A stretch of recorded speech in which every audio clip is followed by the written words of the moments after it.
My name is Cade Meyer. I'm here with Division One head cross country coach Jeremy Province, Coach Province. So question one is, how do you handle players who have a negative attitude or lack motivation during practice or competitions? So yeah, that's I think the first thing as a coach that you got to try to figure out is is there underlying reasons for that happening? Like, is it obviously is it performance based? Are there things that's going on in their personal life? Is there things within the team and the team chemistry in itself? Is the coaching staff communicating properly? Right? I think the first step is trying to figure out what might be causing an individual to lash out or behave have some type of behavior issues, and try to get to the bottom of that first, because I think within our program we have standards of behavior and expectations, and we want to make sure we hold everybody accountable to that, but at the same time we got to make sure we got to figure out what's the root cause, and kind of approach it from that standpoint, because the root cause, it could be something that's uncontrollable outside of practice, that's in the player's personal life, or it could be something we're doing in-house or within the team. So I think figuring that out first will help dictate kind of the rest of what the consequences are going to be afterwards. Thank you. Question two, what strategies do you use to help players or your athletes develop a positive mindset and resilience in the face of challenges? Yeah, that's good. These are good questions. So, I think first off, having a good relationship and trust is extremely important, right? So I think you've got to develop that first, because once you have that, then you can challenge individuals. Developing confidence and all of that. That is not something that somebody is born with. It's not I think it's a trained ability, is to go out there and try to be confident. So I think what you do is you try to develop the trust, and you try to challenge them within practices, in certain situations, to try to develop, have them push through hard times, for them to understand that, yes, I can do this. Like, this is something that is extremely manageable. And so that when they go into a race, which is an extremely difficult task, they at least understand and know that they've done this in practice and they can execute it, right? And hopefully that will lead to a little bit better performance, and it's kind of a compounding effect. So I think trust is the first thing, and then I think just making sure that the stimulus is correct and the challenge is correct in practice, and trying to push the individuals to learn more about themselves and understand that they can do certain things and create confidence that way. Question three, how do you balance holding players accountable for their attitudes while also encouraging and trying to support them? The art of coaching, right? Mm-hmm. So knowing when to push and when to not. Yeah.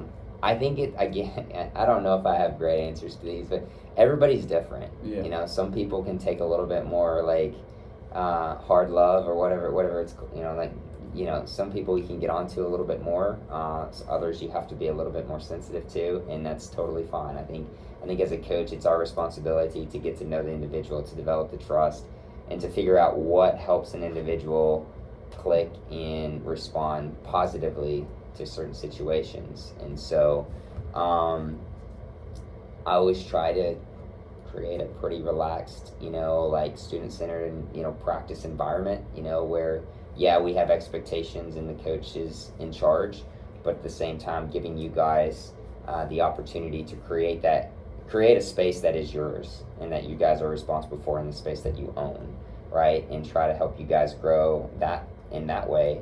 But I think also just on top of that is everybody's a little different. Some people you can get onto a little bit more, harder. Others you got to be a little bit more sensitive and figure out different ways to approach, a little bit more positive feedback. So I think everybody's a little different, and I think it's my responsibility as a coach to try to figure that out and balance that. And then question four, can you share an example of a time where you had to address an athlete's poor attitude and how you help them turn around? You don't have to use names, or if you just have an example of from any of your coaching days, prior schools, or anything like that, of how you helped an athlete maybe turn around a poor attitude at practice or a competition. Yeah, there's always a lot of those. things that happen. I'm gonna go with a simple one, you know, just because for this scenario. Yeah. But like, you know, there's just it's count.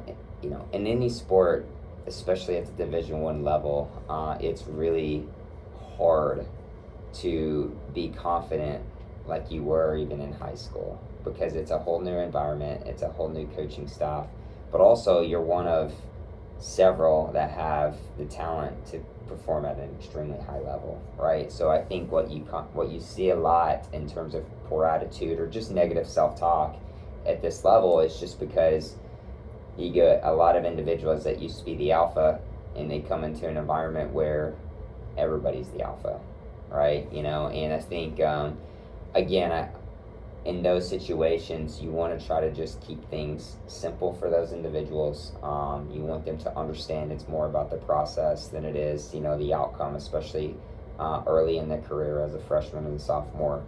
It's about creating good habits. It's about creating championship habits early and executing those at a high level. Because if you could do that with the experience and time, hopefully the results will come you know, later on in your career. And for some it's earlier than others, but I think, you know, I think that's kind of, you know, when it comes to like somebody who maybe has a poor attitude or just not confident and, you know, not in a good headspace early on from a performance standpoint.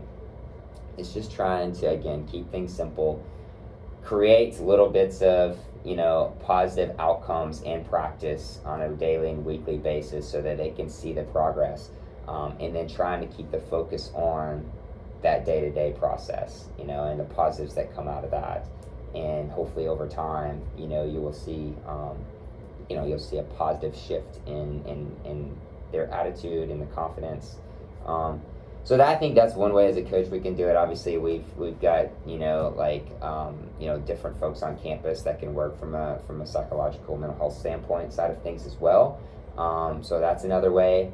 And then I think also just making sure that the team environment is one that I kind of spoke to it a little earlier, where you guys feel like there's ownership of the program as well. I mean, yes, I'm the head coach here. I make the decisions, but I think it's important for you guys to have a voice, to have some ownership in what you're doing, so that there's a little bit more tangible reason for you to take pride in kind of the process of, you know, from freshman year to senior year. So hopefully all of those. Yeah, thank you. Answer that. You kind of already touched up on this, but the last question 5.